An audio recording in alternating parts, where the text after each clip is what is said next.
Yeah. There we go. Yeah.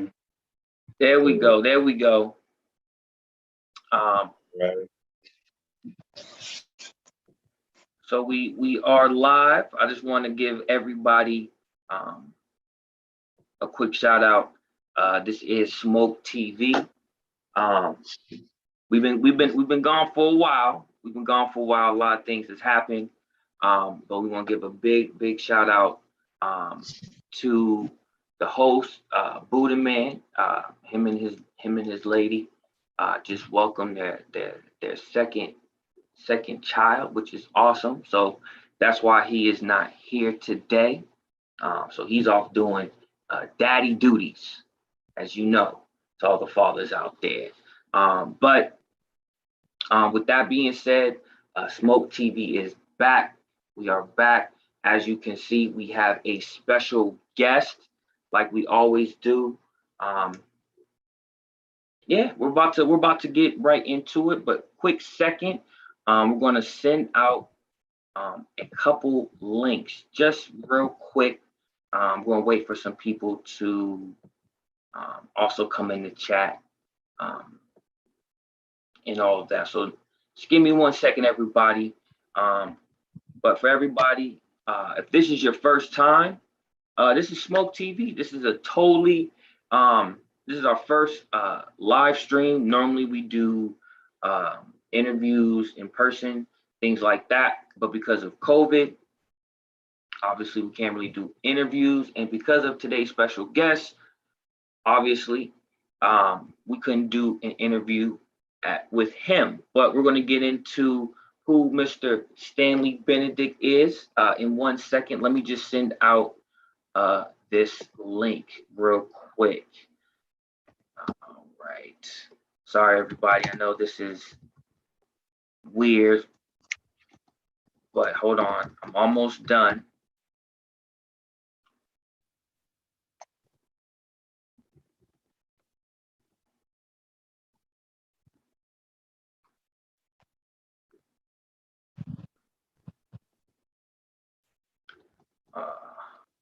Can't spell.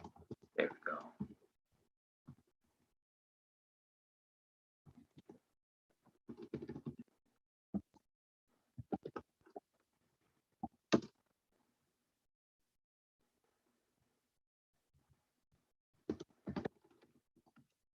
Sorry about that, everyone. I'm almost done. Here we go. All right. There it is. All right. One more post, and then we'll be all set. I know people are like, what the hell is going on? It's midday. It's late. All right. Boom. All right. Sorry, everyone. Let's get this going. Okay. We're back. Yes. So everybody, if you're just now tuning in, this is SMOK'd TV. I am your host for this episode, Frosty McNuggetts. We talk about everything cannabis, the good, the bad, everything in between. We review products. We talk with different organizations, things like that. And today we are joined by the one, the only, Mr. Stanley Benedict. Round of applause, everybody. Round of applause. Thank you. Thank you. Everybody's curious. I know when people start tuning in, but give us a little bit about who you are, and how just tell us a little bit about yourself. Okay. First of all, introduction. My name is Stanley. My full name is actually Stanley Eze, but my second name is Benedict. So I just kind of use Benedict, as a, yeah. So my full name is Stanley Benedict Eze. Yeah. So I'm from Nigeria, West Africa. Born and brought up in Nigeria. Only left Nigeria once for study, came back. Yeah, so basically I'm from the eastern part of Nigeria, you know.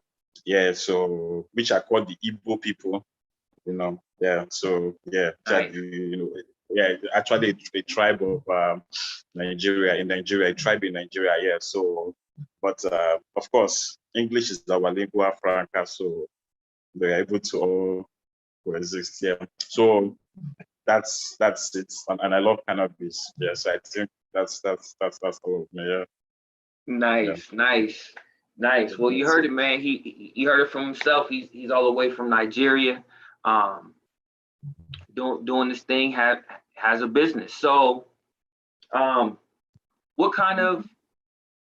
How did you get into the cannabis industry? What kind of led you to where you're at right now? Okay. Oh, I would say the first time I actually tasted cannabis, that should be around 20, let's say 2012. Yeah. So practically that was the first time I tasted cannabis, you know. So ever since I tasted it, you know, I've always felt this. I've always felt this need to know more about cannabis, because you know I took it for the first day and I felt really calm. I felt good. You know, it was yeah, way better yeah, than alcohol, way better than cigarettes, which I've been taking for a while. You know, it was way better than any other thing, man. You know, it was like so cool. You take it and I felt so good. I felt practically different from, you know, every other thing I've been, you know, taken to probably get high or, you know, yeah. So I started taking cannabis 2012. Then 2013, I started, you know, making research about cannabis. I had to also enroll on some online classes online, including one from the University of Colorado, Boulder. Yeah. So, and I have a degree there, medical cannabis, and also another degree from the Institute of Technology Israel. Yes, that's for nice. medical cannabis. Yeah. So since 2013, 2014, I've actually been a cannabis researcher. That was when I started, you know, when I took it then I thought, okay, there is more to this. This is not just a drug that makes you feel like this, you know. Yeah, There's actually a potential, you know, and for the fact that it's been discriminated and it's illegal, you know, it made me more curious to know more, like, okay, why is this drug so good? At the end of the day, you know, it's still illegal in the country, illegal in most parts of the world. mm-hmm. You know, so from then 2013, I started, you know, working, making more research. You know, then I started to my mind started to open wide to the possibilities and the opportunities and the benefits of cannabis. You know, I was amazed. You know, I still, up to now, I always feel like, you know, I still don't understand the reason why it was actually, you know, banned or discriminated, because there is no single evidence of, you know, any serious illness or death or any major casualties. It's like a soft drug, you know, for us to just feel all right, you know, to just and not just smoking or taking it or consumption purposes. It does a whole lot of things. So since then, I started working on cannabis. You know, I started making researches, started doing some little experiments of my own, giving cannabis to patients to people who I know have been using it, just to know how they react, you know, giving them different strains, different, you know. So then I started my whole research and my study and everything. And I've written at least 2 or 3 articles on cannabis in Nice. Africa. Yeah, written. So yeah, I think I have them on my LinkedIn also. Yeah. So in case if anyone wants to go through it. Yeah. So yeah. So practically since then till now, up until 2019, when I had to open my own cannabis technology company to help the cannabis industry in Africa. Yeah, so it's been a long journey, you know, probably 7, 8 years, but we are going strong, you know, moving Nice. strong. Nice. Yeah. Now, what's the name of your company, and how did you start that? Okay. The name of my company is PuffyWeed.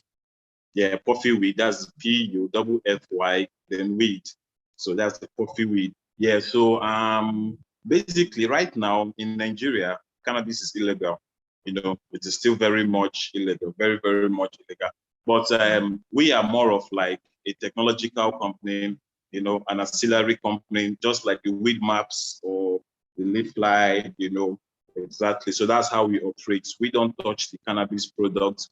We are just an intimate, a middleman between the consumers and the retailers. So Nice. it's not been easy. I started PuffyWeed 2019, and it hasn't been easy because of the regulations in Nigeria. Since it's fully illegal, it's not easy to actually get licenses or even work. But we've been able to do it because right now, the one in Nigeria, the one who passed medical cannabis bill is actually in the second stage in the House of Senate. So we are hoping that once the bill gets to the third stage, it will be approved, and medical cannabis will be legalized in Nigeria. So we're in the second stage right now. The bill is in the second stage in the House, and we are really hopeful that by next year it should get to the third stage, and probably end of next year we should be talking of legalizing cannabis in Nigeria. So we want to PuffyWeed as a company. The aim of the company is to set the standard, before many countries in Africa legalizes weed. For example, I don't know if you're aware, but we have some countries in Africa that legalized weed, like Ghana, Zambia, Zimbabwe, Lesotho, South Africa. So PuffyWeed is not just a technology company based for Nigeria alone. It's based for Africans as a whole. Nice. So right now we have a branch in Ghana. Ghana legalized cannabis last year. That's the medicinal part. So we have a branch in Ghana right now. So majority of the countries that have legalized, we are there. But the plan is to be in every African country when we are fully legalized. Yeah. So nice. Have you ever thought about trying to partner? Do you guys have like any organizations out there who have been advocating for legalization in Nigeria, and using other, as for instance, like South Africa, using that as an example, like, hey, see, they legalized it, things are going good, businesses are opening up, they're adding to the economy. Have you been able to do anything like that with your company? Yeah, we've been able to. Okay, right now we are in talks with the government and some stakeholders in the country to see how we can push for this legalization. We have people who are in the House, who are in the Senate House, trying to fight for this. We also have an organization in Nigeria, which is the Medical Association of Cannabis in Nigeria. Yeah, so they are also fighting for. So we as a company, what we are doing is practically seeing how we can, overturn this illegality of cannabis and the discrimination. Because right now, when you go to many prisons in Nigeria, or let's say in Africa as a whole, in Nigeria and Africa as a whole, there are so many people in prison right now just because of cannabis. And I'm telling you, it's not even up to half an ounce.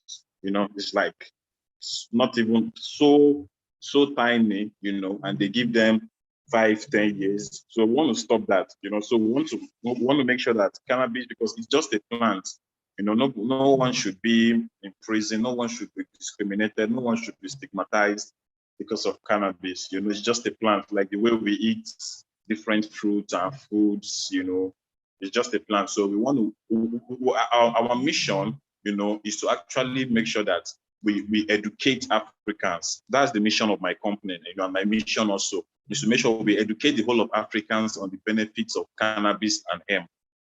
Because trust me, over here it's like cannabis is the devil's lettuce, the devil's drug. Right. Yeah, trust me, it is over here, man. We face lots of lots of barricades from people from religion aspects, the political aspects, But the truth is they can't stop the change.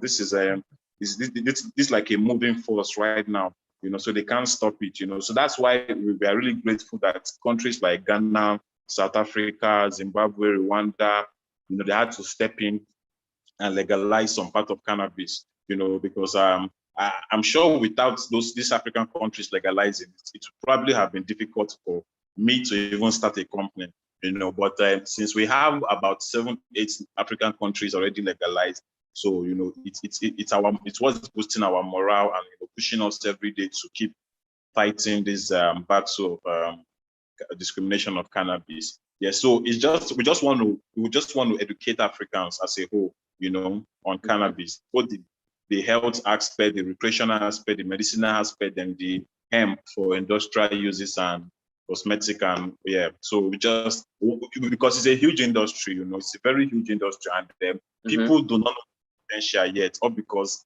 of the whole stigma attached to it, So that's our job. It's not been easy. I won't lie to you. I've been doing this since 2019. We've been holding seminars, events, in different parts of Africa, and it's not been easy. But the truth is, people are beginning to understand and accept change. So we have a long way to go, but the future is really bright. That's excellent, and definitely having somebody out there on the front lines like yourself, advocating, letting people know the benefits is what we need. I'm lucky enough to be in a state where it is legalized, but that same battle. Now, I personally haven't been out there fighting that particular battle, but I've been connected, trying to connect more people doing what we're doing now, finding like-minded people saying, hey, let's push for this particular cause. But talking with people who are out there on the front line, who are fighting to, get, cannabis legalized, and it's not an easy fight. There's a big stigma, It's a really big fight, because the truth is many men in power, many politicians and religious leaders are really trying to see how they can sabotage the whole thing. But like I said earlier, the good thing is many of the countries that legalized actually showed Africans that, there is more to this than whatever they painted cannabis to you guys. There is more to this, so that's why, and I forgot to mention Morocco also. Morocco has also legalized, and so, I'm just glad that these countries, them legalizing it makes it easier for us to move around the government restrictions, very easily, so that's why we're in existence here. Nice. And that's the thing, and that's the most important thing is educating people. Explaining again what the benefits are, where you don't necessarily have to, smoke it. There's gummies, so that you can have edibles. There's certain chefs that specialize in making food that has cannabis in it. So there are other ways of being able to partake in cannabis and not necessarily having to, roll a J, smoke a blunt, light a bong, take a dab. There are other ways. And, there are benefits. It can calm you down, like the company Calm. This isn't an advert. We're not sponsored or anything like that. But, the company Calm, they make CBD oils to help you relax. So going back to the benefits of it, the more research that is being taken, the more ways you can find that it can be useful. It can help in other areas, especially here in America, there's a big problem with opioids, and people ODing on that. It was over here. It really was over in Africa. We actually had an opioids, endemic around us, a pandemic. That was like 2-3 years ago. So it's part of what it's even motivates us to move, because opioids use has increased in the last 10 years in Africa.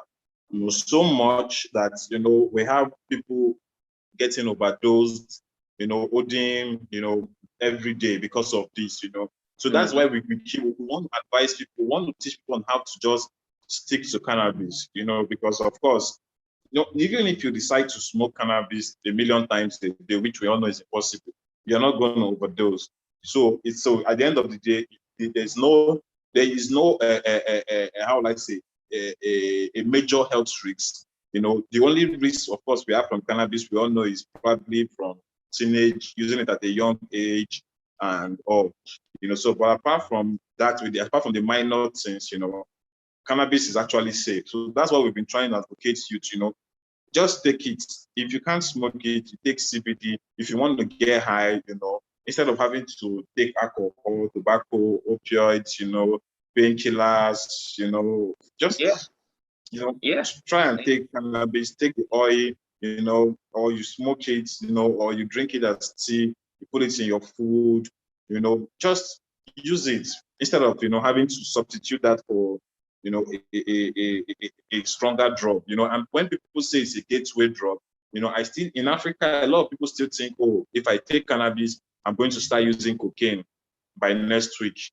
I'm going to start using heroin in 2 weeks' time. I'm going to start using crystal meth in a month's time. You understand? So this is what we want to tell them, that cannabis is not a gateway drug. If you want a higher strain of cannabis, there's a higher strain. So obviously you'll get to a certain level and you'll find your strength, you find the perfect strain for you. So one, you educate people. And I hear that same argument here. And when I look at it, the way I look at it is, if a person wants to use harder drugs, I feel like that person wanted to. Like they've always had an inkling to.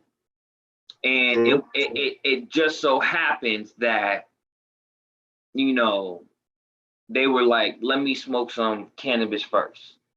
But I really feel like if a person wants to do all that other stuff, that's on them, that they chose to do that. Yeah. You don't sniff cannabis, you don't inject it. You know what I mean? Like, you don't cook it. You don't do none of that. Like, it's you don't do that, man. There's nothing about partaking in cannabis that would make me say, you know what, because I did this, it is similar. No, it's not. No, I don't. Yeah. You chose to do that. I don't know. I hear that same argument all the time. I don't think cannabis is a gateway drug at all. It's not, because I keep telling him I have been smoking for, it's going to probably, let's say 10 years right now, smoking weed.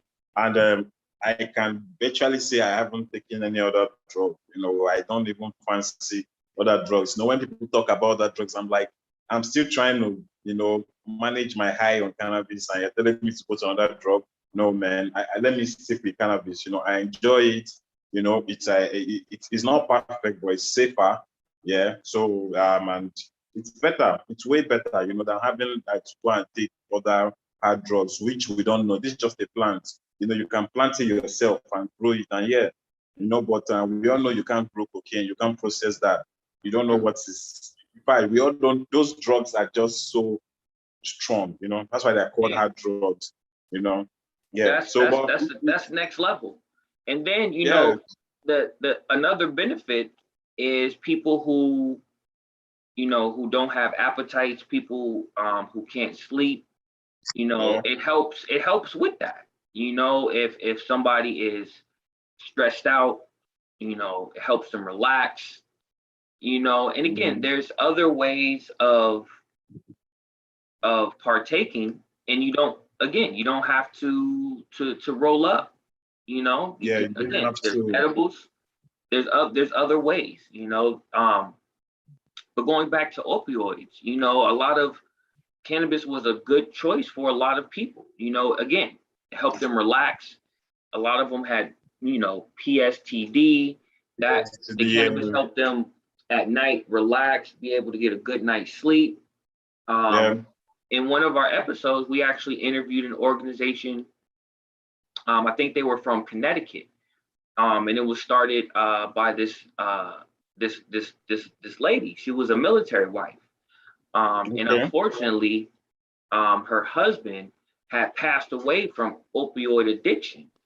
And at the very last, she was saying toward the end of his life, that's when they discovered, cannabis. And it helped him, sleep at night, sleep better. He wasn't as jittery. Like she says, she's seen a complete difference. The problem was cannabis isn't something that's covered by the VA. They can't prescribe that. And, I think she was saying like it was, the symptoms, were just a little too much. And he, unfortunately, he lost his life to that. But she started this organization to help other veterans, whether they're men, women, anybody who served in the military that are going through something when it comes to, PSTD or, they can't sleep or things like that. She's like, I advocate. She wants to be able to, help other people in that situation. So it's like, it's not just, cannabis isn't just something like you said. We can do just to get high and whatnot. It can actually help people, save lives, and make people feel better. Yeah, it's actually like because I see when the truth is lots of people use cannabis, especially cancer patients, So I've seen studies or cases whereby maybe the cancer is at a very early stage, then the person probably uses a heavy dose of cannabis, and the cancer, actually either it went back or it reduced or just something like that. But the truth is, cannabis has anti-cancer, anti-cancer, properties in it, But the problem is, like you said, the FDA. Now the FDA is not giving researchers enough permission to research on these drugs, because right now we don't know the different strains of cannabis with different properties. An OG Kush is different from a lemon haze, or they all have different benefits. One might probably be good at helping prevent breast cancer. The other one might be good at helping prevent or reduce prostate cancer. So many. But the problem now is there isn't enough study, to actually tell which can help which. So that's the only barrier we're facing right now. And that's why, my company, we are trying to partner with lots of Western companies, especially, for quality control. We want to see how we can make sure that people know what they are consuming, because we have an issue of pesticides and insecticides used in cannabis in Africa. So it's a very huge concern. So we just use any kind of pesticide or insecticide on the cannabis plant without actually knowing if it would cause minimal or maximum damage.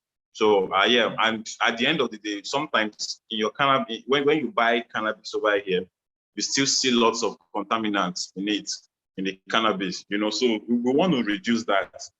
Definitely. We want to see how we can partner with lots of lots of companies that has laboratories for quality control, to see how we can, for people to understand, the properties of cannabis. Then there's no research center for cannabis in Africa, not that I know of, or not that anyone that is built for now. But I think we need to. That's what I'm also looking at next. Seeing how we can do research facilities for cannabis in Africa, because it's a huge industry in Africa. It's like Africa is like, not even in Africa, I would say the world, and even in America right now, it's still very much untapped, because it's not up to 10 years. We started, the whole cannabis system started becoming lenient. 10 years ago, it wasn't 10 years ago, the DEA was busting up cannabis growers, and I'm sure it was very hard to get a license 10 years ago in America or in Canada compared to now. Just likewise in Canada, 10 years ago, you could be arrested, but right now, you walk around freely with your smoke or your.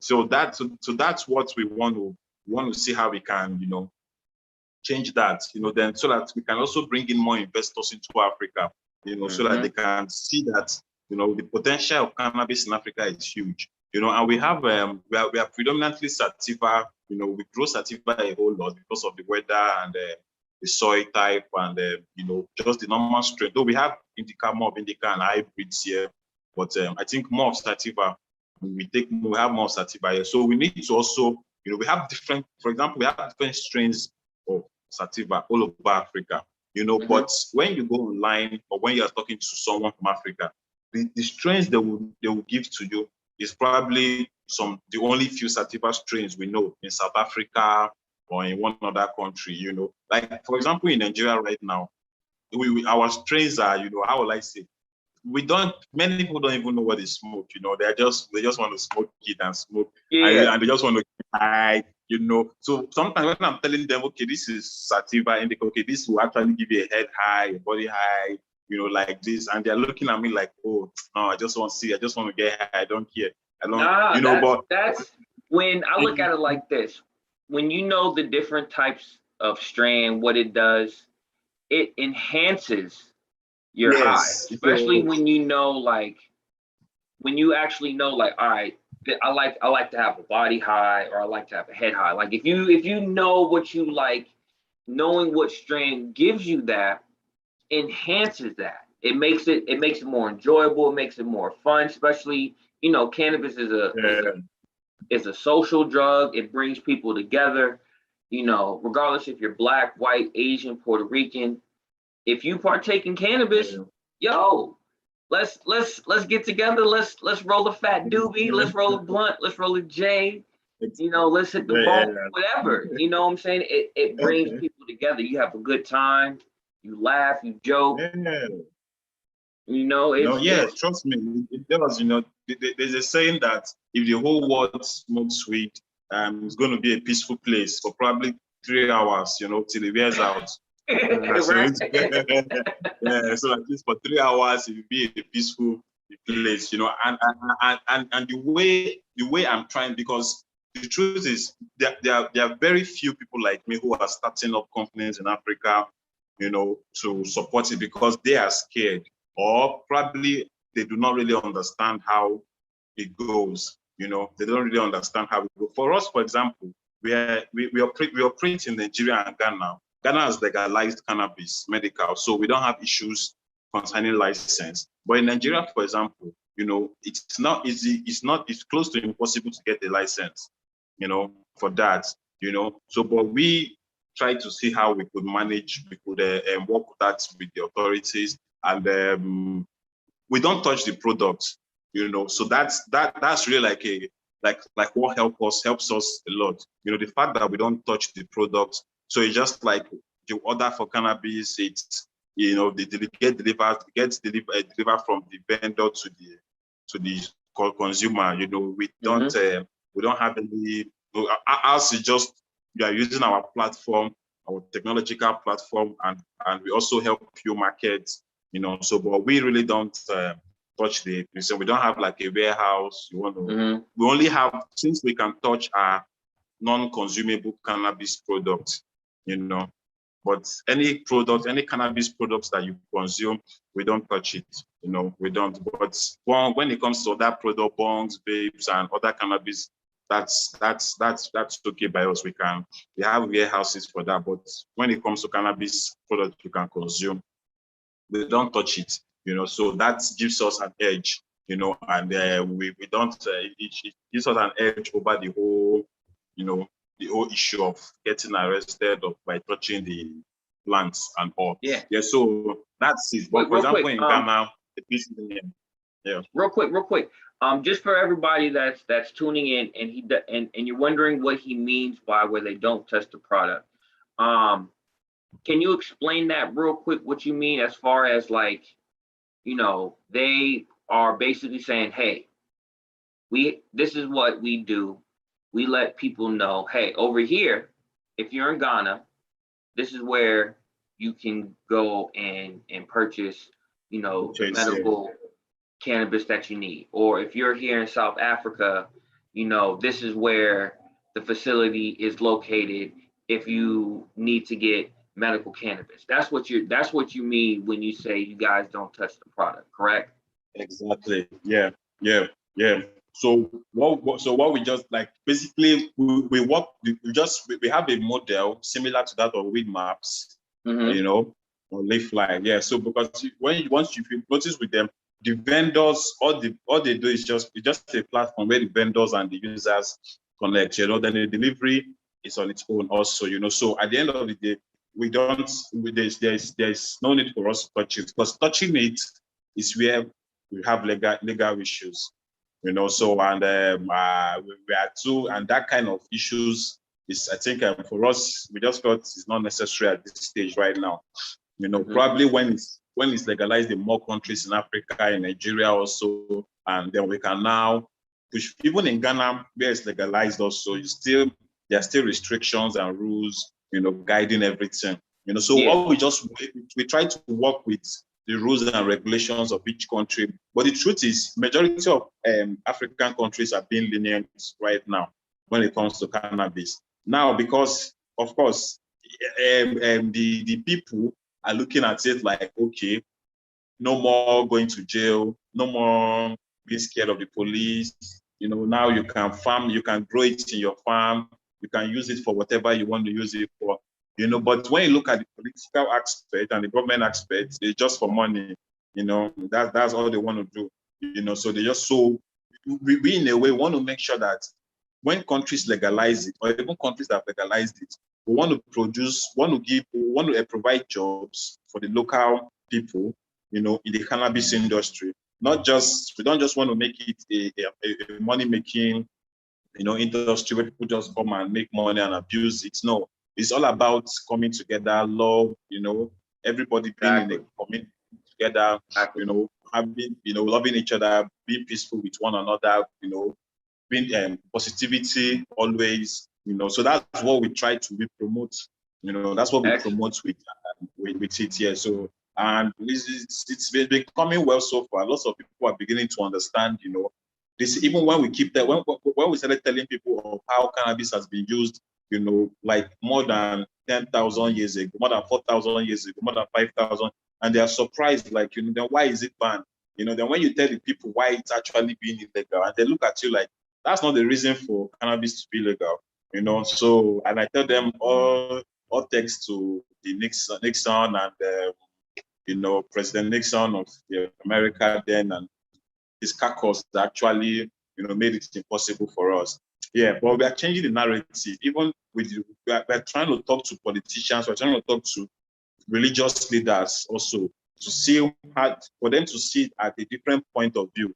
Not just because the mentality they have about cannabis in Nigeria, Africa, is once you smoke it, you'll automatically be a mad person. You start roaming the streets, you become homeless, you become poor, no. So the stigma is really, it's so bad right here, man. It's so deep and so bad.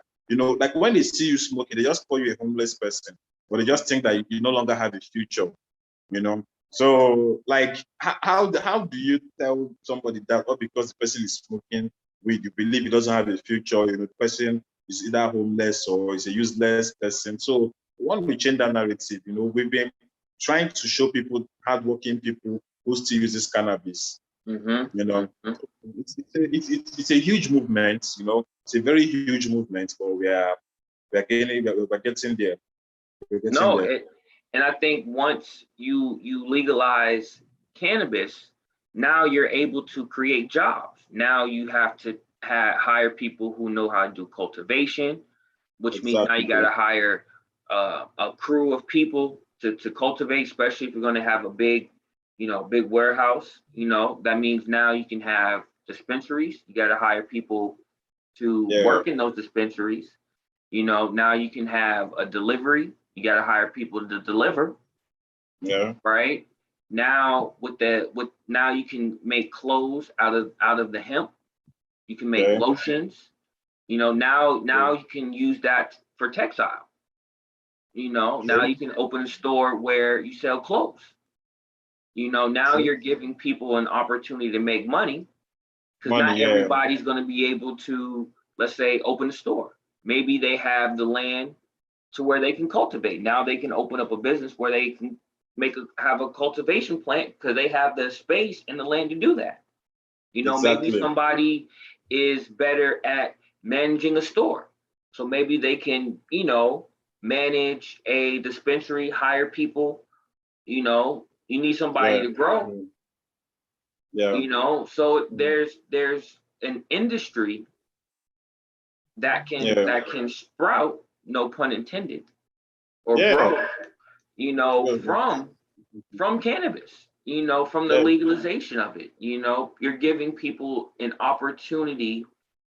It doesn't take long to grow. It's fast turnaround. So supply will always be able to keep up with demand. There's more than one type. Again, there's other ways to consume.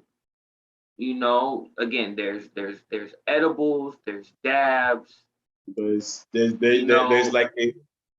like a whole lot. Even in Nigeria here, we have the hemp toothpaste. We have the hemp, India hemp, which the women use for their hair, to grow their hair. And sometimes I look at them and I'm like, you women actually buy this Indian hemp too, for your hair, and it grows your hair, but still you are still very ignorant about this cannabis plant, and you still discriminate it. When you see someone smoking, you're like, oh no, there's difference between the same cannabis you smoke is not the same. I said, obviously marijuana and hemp different, but they belong to the same family. They are still under cannabis. So whether you like it or not, you're part of it. Whether you use it on your head, on your skin, you eat it, whatever you use it for. You're actually part of the cannabis consumer. So it's like, for example, okay, right now we're trying to see how we can have a talk show where we can invite people from different parts of Nigeria, Africa, to come and talk about their cannabis experience, and to talk about how cannabis has helped them, how they use cannabis, and people, professionals too, experts in the industry, just to educate people, so that way people can watch and learn. That's the main thing. That's the main thing is educating people. Education is the key. Education is the key. Cannabis, education is the key to cannabis. Like before you have to start anything, people have to be educated. Once people know about cannabis, that's all. Once they know what they need to know, then that's all. It's like they take it from there, and everybody becomes, it elevates, it elevates poverty, and eliminates poverty, and reduces unemployment. Unemployment rates in Africa now, Nigeria now, is skyrocketing daily. So this is the proposal we keep submitting to the government. That this can actually reduce unemployment. They make the layman, get a job and be useful to the society. If you can release people from prison, innocent people, just because of cannabis, then by the time you legalize cannabis, and you give licenses to cultivators, to dispensaries, farmers, you eventually eliminate the black markets. For example, what Canada is doing right now, 50% of the black market in Canada is gone already. Because right now people just go to the dispensary and they buy it. People grow it in their house. You understand? So right now people know what they're smoking. They've eliminated that black market where people just go and buy weed without even knowing what kind of weed. Sometimes it's being laced with, heroin, cocaine, and laced with other drugs. So it's what we are trying to do over here too. We want to see how we can ensure quality control.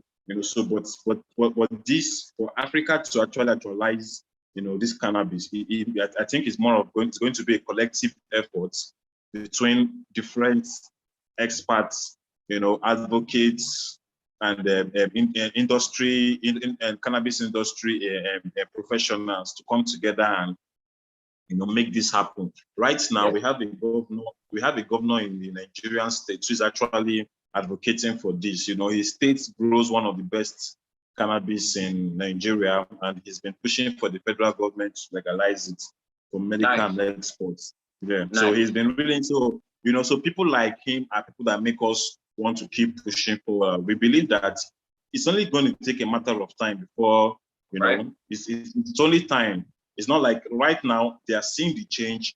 No matter how they delay it, it's just a matter of time before everything becomes perfect. Before cannabis is legalized and we have a huge industry. Well, real quick. So my last question before we wrap this awesome interview up, and again, I just want to say thank you so much for coming on and talking with us today. We definitely hit a lot of different topics, a lot of different issues, which are definitely important. And the main thing is information. If you know what you're getting into, it'll make everything so much better. If you eat from start to finish, you get a seed, you plant it, it grows, boom. Now, when you do that same process with all these other hard drugs, you got to get this chemical, you got to get this chemical, you got to burn this, then you got to add this. Like, that should tell you. You know what I mean? This is natural. It's anybody can grow it. Yeah. You know what I'm saying? Can grow, yeah. But so let me ask this last question. Sorry about that. Went off on a tangent. Apologize. My last question is, with everything that we talked about, what is one or two goals that you wish to accomplish with PuffyWeed, your company? Okay. So my first goal is for every African country to legalize cannabis. Yeah, so that's actually my first goal, for every African country to legalize cannabis. Then secondly, for we to educate everyone about cannabis in Africa, because for me, I think if we can conjure countries to legalize cannabis and we educate people, that's all. Everybody will take it right up from here. That way, all people need is a stepping stone, and they will be able to achieve what they want to. Right now, people don't know. When I mean people don't know about cannabis, I mean people, like literally people that even take it on a daily basis, don't even know anything about it. There are so many, so we want to teach people how to use it, not abuse it, So for me, my goal is to make sure that education is the key. In fact, I think education first before legalizing, because if we begin to educate the people will fight for legalization. You understand? If people are educated about cannabis, you understand, they will fight for legalization. So we now would not have to do, go to country trying to conjure government to legalize. Now each citizen of each nation will fight for their own country to legalize it. So that's why what we want to do is educate. We want to reach every African as we can, both the rich, the poor, the middle, low class, high class, whatever.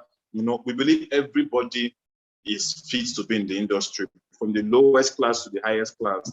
Everybody is fit to be in the industry. There are so many opportunities. So that's my goal. My goal is actually to educate Africans. If I can accomplish that my lifetime, then yes, I think I had a wonderful lifetime.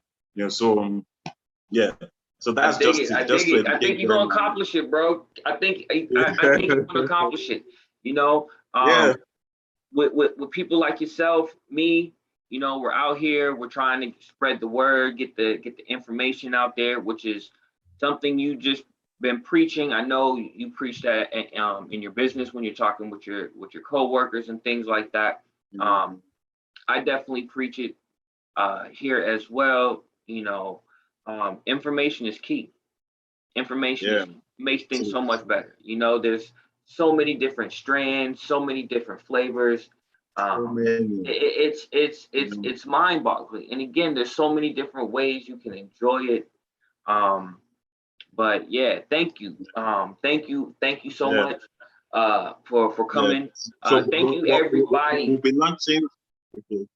Oh, go ahead. Yeah, Go we'll ahead. be launching our app very soon. We'll be launching our mobile app very soon. Yeah, so our mobile app will come out on Android and Google Play Store and then iOS, Apple Play Store. I'm so glad Apple finally reversed their decision, because normally before in fact, it's impossible to, have your app on the iOS store, that's the Apple store, but 2 months ago, they rescinded their regulation and their rules. So now everybody is, I think with Maps and Leafly just launched their iOS, so we by October, probably let's say November, we'll be launching PuffyWeed on the Google Play Store and iOS. So it can be accessed by all Africans, every African nation. Of course, it can be accessed by the world, but for now, we only want to start with Africa. Then once we make sure, once we've conquered Africa, then we'll surely, the aim is to be all over the world, for PuffyWeed to be, all over the world. But we want to start with Africa first because we feel if we start from home, we can actually push abroad. Yeah. So we'll keep you updated on the support from your people. That's what it is. We got to support one another. We got to. Yeah. We have to. If we want to keep the dollar in our community, we got to support one another. We got to buy black. That's just being honest. That's what it is. Because, if we want to keep that dollar in our community, that within our circle, shouldn't leave the circle, so it has to be within. Because the truth is, for example, right now in South Africa, I don't know if you know of Canopy. That's Canopy, the big cannabis company in Canada. So they're about to launch in South Africa, so this is why I created, I actually founded this company so that, let's see how, instead of, people from the Western world coming to build and take over the cannabis industry, when they come, they will meet an already existing company, that already in the cannabis industry. So they will partner with us. That way, we will make sure that the locals in the community profit from these jobs. It's not just going to be for people of special case. No, it's going to be everybody. So that's the plan. So that right now, all we want is anybody, Western company who is coming to, start in Africa. I think they should look at, because there are little cannabis companies that have sprung up from Nigeria to Ghana to Kenya to Rwanda. We are just the only, I think for now, we're the only technological company for cannabis in Africa. What's others? Nice. Yeah, there are some other little cannabis companies that does, production, hemp production, and some other aspect of cannabis. So for now, we're the first technological cannabis company in Africa. Yeah, so the plan is for us to collaborate with Western companies, not for them to come and, just take over the market. So that's why it's part of the reason why I founded this, so that even if they come, the local jobs and the local people are still secured. They're still secured, and yes, and things are still going to be going well for them. Things will just continue. It's just going to be an added effort, not So it's like you said, we want to keep the money within Africa. We want to make sure that let's see how we can use the cannabis industry to build Africa to a certain step, and I'm sure that, by the time we do that, because cannabis is also a sustainability, environmental sustainability, for that helps people, just like the solar, the greenhouse, and gas, and also I think Africa is beginning to wake up to climate change and environmental sustainability. Yeah. It's real. It's real, bro. It's real, because we've been experiencing floods and some floods and very not nice natural disasters over here, which is not which we have all seen that is because of climate change and trees. If we have cannabis plants, we no longer need to cut down trees to make papers, to make toilet rolls, to make lots of things. There's no need for that. Hemp can actually be used to make toilet rolls, papers, and those things. So that way we preserve trees. And we all know that trees actually help prevent flood and some kind of natural disasters too. Yeah, so that's the plan. So we want to teach people that say time, I think it's past time I think we passed the time where we have to start going to, cut down trees or destroy or pollute the environment, all because you're trying to make a living. So right now, you can use cannabis to make your toilet roll, papers, whatever any tree can do, cannabis can do it. Build your houses. You can use cannabis to build your houses. Yeah. So that's what we want to do. So I think that way, once we do it that way, everywhere will be fine because everybody will now move to cannabis instead of go using fuel and cannabis also has this bioethanol which can be converted to fossil fuel which can be used in industries also. So cannabis is like I think if every government and every country really look into it, they will surely legalize it because it would help. It's going to help us a whole lot, in every aspect. So yeah, so it's a huge industry with a very, very prospective future. So I agree. Yeah. I agree. Well, I just want to say thank you again so much for coming on. I hope this isn't the last time you're a guest on the show. I hope you definitely come back when you're able to launch on all platforms and all that. Please come back on. But before we go, last thing, where can people? You have any social medias you want people can follow you or anything like that? Yeah, okay, yes. You can follow, yes, we have our social media handles on Instagram, Twitter, LinkedIn, Facebook, yeah. So PuffyWeed, yes, PuffyWeed for LinkedIn and Facebook, PuffyWeed for Twitter and Instagram, PuffyWeed Inc., which is incorporation, because we're actually an incorporated company. Yeah. So all right, cool. Yeah. Well, for everybody, I'll make sure to have all his social media links in the description after the show. But again, thank you so much, Brother Stanley, for spending a few minutes with us all the way from Nigeria, holding it down. PuffyWeed's tech company. Definitely look out for these guys. And definitely stay tuned. We're gonna have some more new episodes coming soon. This is just one of them. But please like, share, subscribe, hit the like button, hit the subscribe button with the notification bell. I am your host, Frosty McNuggetts. And again, this is SMOK'd TV, and we'll see y'all again. Peace. Thank you. Peace. Definitely. Have a good one, brother. Thank you. Thank you so much.